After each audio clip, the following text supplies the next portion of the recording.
നേർവേദി പ്രഭാഷണ പരമ്പരയിലേക്ക് ഏവർക്കും സ്വാഗതം. സുവിശേഷകൻ കുഞ്ഞുമോൻ തോട്ടപ്പള്ളി ഇപ്പോൾ നിങ്ങളുമായി ദൈവവചനം പങ്കുവെക്കുന്നു. ശ്രദ്ധിച്ചാലും.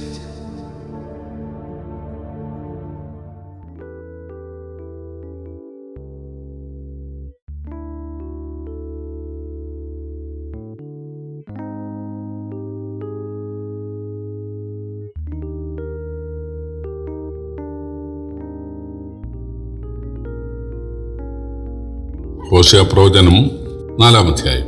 ഞാൻ വായിക്കുന്നത് ശ്രദ്ധിച്ചാലും. ഇസ്രായേൽ മക്കളെ, യഹോവയുടെ വചനം കേൾപ്പീൻ. യഹോവയ്ക്ക് ദേശനിവാസികളോടൊരു വ്യവഹാരമുണ്ട്. ദേശത്ത് സത്യവുമില്ല, ദയയും ഇല്ല, ദൈവപരിജ്ഞാനവുമില്ല. അവർ ആണയിടുന്നു, ഭോഷ്കു പറയുന്നു, കൊല ചെയ്യുന്നു, മോഷ്ടിക്കുന്നു, വ്യഭിചരിക്കുന്നു, വീട് മുറിക്കുന്നു, രക്തപാതകത്തോട് രക്തപാതകം കൂട്ടുന്നു. അതുകൊണ്ട് ദേശം ദുഃഖിക്കുന്നു, അതിലെ സകല നിവാസികളും, വയലിലെ മൃഗങ്ങളും, ആകാശത്തിലെ പറവകളും ക്ഷീണിച്ചു പോകുന്നു. സമുദ്രത്തിലെ മത്സ്യങ്ങളും ഇല്ലാതെയാകുന്നു. എങ്കിലും ആരും വാദിക്കരുത്, ആരും ശാസിക്കുകയും അരുത്. നിന്റെ ജനമോ പുരോഹിതനോട് വാദിക്കുന്നവനെ പോലെ ഇരിക്കുന്നു. അതുകൊണ്ട് നീ പകൽ സമയത്ത് ഇടറി വീഴും, പ്രവാചകനും നിന്നോടുകൂടി രാത്രിയിൽ ഇടറി വീഴും. നിന്റെ അമ്മയെ ഞാൻ നശിപ്പിക്കും, പരിജ്ഞാനമില്ലായികയാൽ എന്റെ ജനം നശിച്ചു പോകുന്നു. പരിജ്ഞാനം ത്യജിക്ക കൊണ്ട് നീ എനിക്ക് പുരോഹിതനായിരിക്കാതെ വണ്ണം ഞാൻ നിന്നെയും ത്യജിക്കും. നീ നിന്റെ ദൈവത്തിന്റെ ന്യായപ്രമാണം മറന്നു കളഞ്ഞതുകൊണ്ട് ഞാനും നിന്റെ മക്കളെ മറക്കും.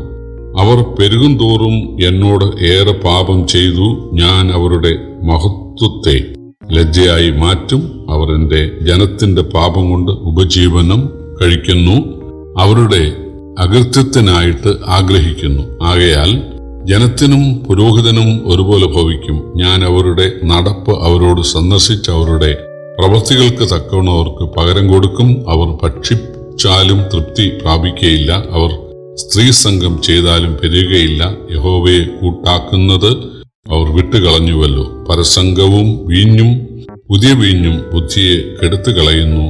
എന്റെ ജനം തങ്ങളുടെ മരത്തോട് അരുളപ്പാട് ചോദിക്കുന്നു, അവരുടെ വടി അവരോട് ലക്ഷണം പറയുന്നു. പരസംഗമോഹം അവരെ ഭ്രമിപ്പിക്കുന്നു. അവർ തങ്ങളുടെ ദൈവത്തെ വിട്ട് പരസംഗം ചെയ്യുന്നു. അവർ പർവ്വത ശിഖരങ്ങളിൽ ബലി കഴിക്കുന്നു. കുന്നുകളിൽ അവർ നല്ല തണലുള്ള കരുവേലകത്തിന്റെയും പുന്നയുടെയും ആലിന്റെയും കീഴെ ധൂപം കാട്ടുന്നു. അവിടെ നിങ്ങളുടെ പുത്രിമാർ പരസംഗം ചെയ്യുന്നു, നിങ്ങളുടെ പുത്രഭാര്യമാർ വ്യഭിചരിക്കുന്നു. നിങ്ങളുടെ പുത്രിമാർ പരസംഗം ചെയ്യുന്നതും നിങ്ങളുടെ പുത്രഭാര്യമാർ വ്യഭിചരിച്ചു നടക്കുന്നതും ഞാൻ സന്ദർശിക്കയില്ല.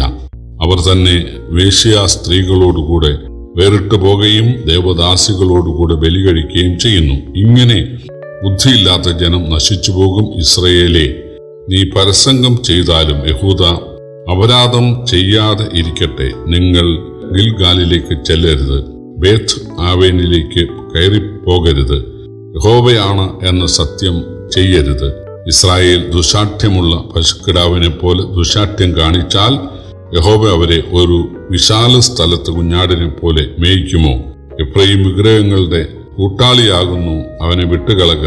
മദ്യപാനം കഴിയുമ്പോൾ അവർ പരസംഗം ചെയ്യും. അവരുടെ പ്രഭുക്കന്മാർ ലജ്ജയിൽ അത്യന്തം ഇഷ്ടപ്പെടുന്നു.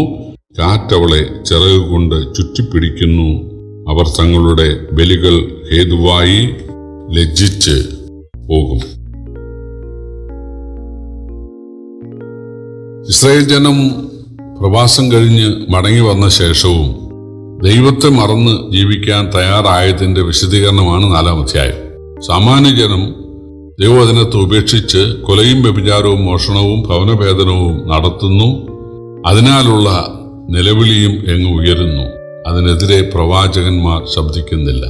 പുരോഹിതന്മാർ ജനത്തിന്റെ പാപം കൊണ്ട് ഉപജീവിക്കുന്നു. അതുകൊണ്ട് ജനം പാപം ചെയ്യുന്നതിലാണ് അവർക്ക് ഇഷ്ടം. ജനത്തിന്റെ വഴിപാടുകളാണ് അവർക്ക് ലക്ഷ്യം. സാമാന്യജനം മലകളിലുള്ള പൂജാഗിരികളിൽ ചെന്ന് വിഗ്രഹസേവ ചെയ്യുന്നു. തണൽ മരങ്ങളുടെ കീഴിലുള്ള വിഗ്രഹക്ഷേത്രങ്ങളിൽ വേശ്യമാരായ ദേവദാസികളുണ്ട്. അവരുടെ പുത്രിപുത്രന്മാർ അവിടെ മ്ലേച്ഛതകൾക്കാണ് പോകുന്നത്. അവരൊക്കെയും കല്ലും മരവുമായ വിഗ്രഹങ്ങളോട് അരുളപ്പാട് ചോദിക്കുന്നു. ഉത്തരം ലഭിക്കുന്നതിനാൽ അവർ വിഗ്രഹങ്ങളിൽ ആകൃഷ്ടരാകുന്നു. അവരൊക്കെ മദ്യപാനികളായിരിക്കുന്നു. അതുകൊണ്ട് ദൈവം അവരെ മേയിക്കാതെ അവരുടെ ഇഷ്ടത്തിന് വിടും. അവർ ഇടയനില്ലാത്തവരായി കാറ്റിനാൽ അലയുന്നവരായി ഉഴന്നു നടക്കാനിടയാകും. ദൈവം അവർക്ക് ദൂത് നൽകുകയോ സംസാരിക്കുകയോ ചെയ്യാതെ കൈവിടും എന്നാണ് ദൈവം നൽകിയ സന്ദേശം. ഇത് ചില വർഷങ്ങൾ കഴിഞ്ഞപ്പോൾ സംഭവിച്ചു. മലാഖി പ്രവാചകന് ശേഷം നീണ്ട 400 വർഷങ്ങൾ അന്ധകാര കാലമായിരുന്നു. ഒരു പ്രവാചകനും ഇല്ലാത്ത, യാതൊരു ദൂതും ഇല്ലാത്ത ഒരു കാലത്തേക്ക് ദൈവം അവരെ ഉപേക്ഷിക്കുകയായിരുന്നു. അതാണ് ഹോശേയ പ്രവചനം 4-ാം അധ്യായത്തിൽ ദൈവം നൽകുന്ന സന്ദേശം. പ്രിയപ്പെട്ടവരെ, ദൈവം നമ്മോട് സംസാരിക്കുകയും ദൈവം നമ്മെ ശാസിക്കുകയും അതേ സമയത്ത് ശിക്ഷിക്കുകയും ചെയ്യുന്നത് അനുഗ്രഹമാണ്. 23-ാം സങ്കീർത്തനത്തിലുള്ളത് നിന്റെ വടിയും കോലും എന്നെ ആശ്വസിപ്പിക്കുന്നു എന്നാണ്.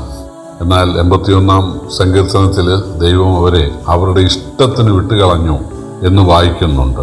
പ്രിയപ്പെട്ടവരെ, കർത്താവ് നമ്മെ നമ്മുടെ ഇഷ്ടത്തിന് വിടാതെ തൻ്റെ ഇഷ്ടത്തിലൂടെ തൻ്റെ വഴിയിലൂടെ നടത്തണം. നമ്മളെ ശാസിക്കണം, ശിക്ഷിക്കണം. അതിനായി നമുക്ക് ആഗ്രഹിക്കാം, പ്രാർത്ഥിക്കാം. കർത്താവിൻ്റെ വലിയ നാമം വാഴ്ത്തപ്പെടുമാറാകട്ടെ.